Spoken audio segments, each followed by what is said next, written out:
दोस्तों, भगवान शिव अपने भक्तों के दास हैं। उन्हें अपने भक्तों का किसी तरह का भेंट नहीं चाहिए। वो तो बस लोटा भर जल से प्रसन्न हो जाते हैं। मुसीबत में अगर महादेव शिव को याद भी कर ले तो महादेव उसे उस मुसीबत से बचाने दौड़े चले आते हैं। ऐसा ही कुछ हुआ उत्तराखंड के एक आर्मी के जवान मनोहर जी के साथ। दोस्तों, मनोहर जी बताते हैं कि उनका बचपन से ही सपना था कि वे सेना में भर्ती होकर भारत माता की सेवा करें।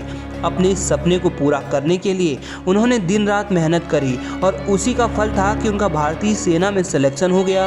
वे महादेव को बहुत मानते थे, इसीलिए जिस दिन उनका सेना में सिलेक्शन हुआ था वे शिव मंदिर जाकर सबसे पहले उन्होंने शिव का आशीर्वाद लिया। पहले तो उनकी राजस्थान में ड्यूटी लगी थी, परंतु करीब 6 महीने बाद उन्हें सियाचिन के बॉर्डर में भेज दिया। दोस्तों, सियाचिन की पहाड़ी में रहना किसी भी साधारण मनुष्य के बस की बात नहीं। यहाँ रहने के लिए मजबूत जिगरा होना चाहिए और सहन करने की क्षमता, क्योंकि गर्मी के मौसम में भी सियाचिन का मौसम -डिग्री में ही रहता है और ठंड तो यहाँ हर चीज़ जमा के रख देती है।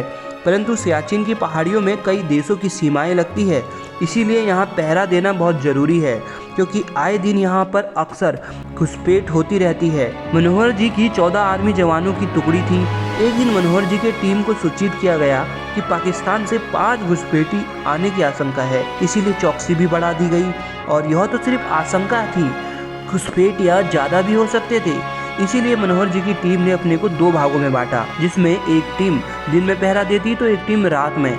जब इस बात को 1 हफ्ता हो गया और कोई भी घुसपैठिया दिखाई नहीं दिया, तो मनोहर जी और उनके साथियों ने सोचा क्यों ना कुछ समय के लिए मनोरंजन किया जाए, क्योंकि वे थक भी बहुत चुके थे, ऊपर से सर्दी बढ़ती जा रही थी। उस दिन वे रेडियो पर गाना लगाकर नाच गा रहे थे। वही घुसपैठिया इसी चीज़ की तलाश में थे। उन्होंने चुपचाप मनोहर जी के बंकर में बम लगा दिए। बंकर में उस समय 4 से 5 सेना के जवान सोए हुए थे, जो कि उस बम के फटने से शहीद हो गए। मनोहर जी ने जब बम की आवाज़ सुनी तो वो तुरंत अपनी सेना की टुकड़ी के साथ निकल पड़े। वहाँ उन्होंने देखा कि करीब 10 से 12 पाकिस्तानी घुसपैठी उन पर फायरिंग कर रहे हैं, जिसमें मनोहर के 2 और सेना के जवान घायल हो जाते हैं। परंतु किसी तरह मनोहर की सेना उन घुसपैठियों में से 9 घुसपैठियों को मार गिराने में कामयाब हो जाती है, परंतु 3 घुसपैठिए अभी भी जिंदा थे। और इधर मनोहर की सेना के कुछ जवान शहीद हो गए थे तो कुछ घायल थे।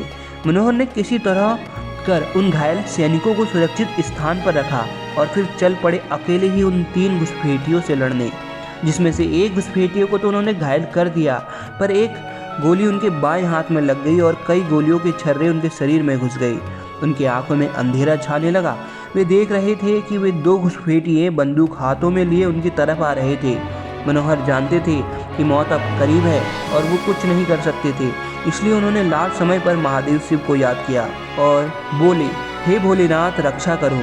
तभी एक चमत्कार होता है। पहाड़ी से बर्फ का एक बड़ा टुकड़ा खिसक कर आता है और वे दोनों घुसपैठिए उस बर्फ में समा जाते हैं। मनोहर जी की तरफ भी बर्फ हो जाती है और वे बर्फ से ढक जाते हैं और उनकी आंखें बंद हो जाती है। अगले दिन वे अपने आप को आर्मी कैंप के अंदर पाते हैं, जहां 2 आर्मी डॉक्टर उनका इलाज कर रहे थे। मनोहर को होश में देखकर आर्मी का एक बड़ा ऑफिसर कुछ सिपाहियों के साथ मनोहर जी के पास आता है और बोलता है, कांग्रेचुलेसन, आप और आपकी टीम के सदस्यों ने सारे पाकिस्तानी घुसपैठियों को मार गिराया और आपने अपनी टीम के 8 सदस्यों की जान भी बचाई, पर हमारे कुछ जवान इस लड़ाई में शहीद हो गए।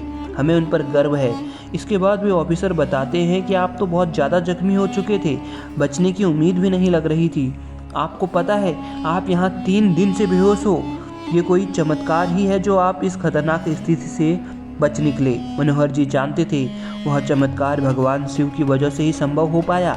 महादेव शिव ने उस समय उन दोनों घुसपैठियों से मनोहर जी को बचाया था। तो दोस्तों, देखा आपने शिव का चमत्कार, जो अपने भक्तों की रक्षा के लिए हर जगह पहुंच जाते हैं। दोस्तों, कमेंट बॉक्स में हर हर महादेव जरूर लिखना।